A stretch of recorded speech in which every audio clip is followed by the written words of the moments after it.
Concessions being negotiated with an investor on Nevis to expand and modernize Nevis Airport will not be out of the ordinary that any other investor would receive, said Mark Brantley, Premier of Nevis.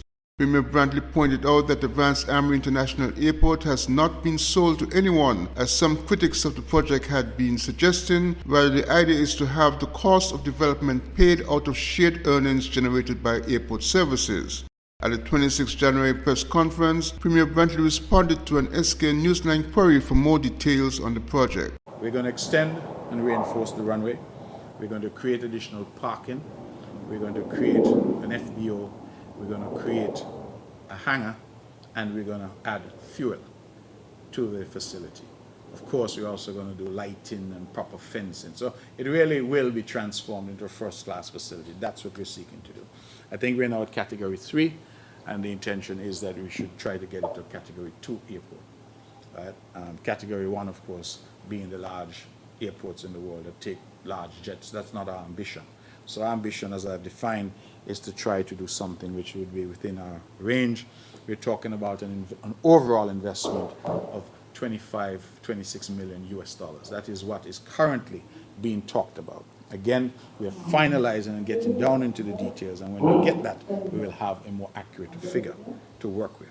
Currently, Perez Consulting, they are doing the design work, and so even that, we will then have the design, taking into account the lands that we're seeking to acquire, and the parking and how the airport is going to work. So all of that we will come to the public with at the time when we have that information. So what I'm saying here, a lot of it is preliminary in terms of what the plans are.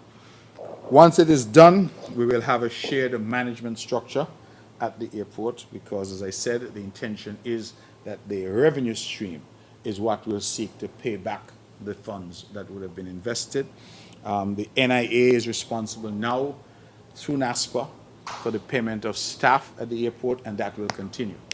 So we will continue to have control and responsibility for our staff through NASPA that are at the airport. Once the airport is finished, that shared management structure is what is being discussed going forward, so that both parties will be involved.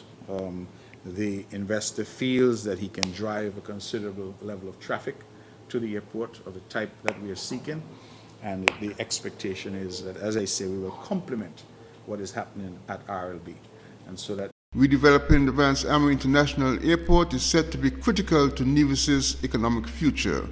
Glenn Bart reporting for SK Newsline.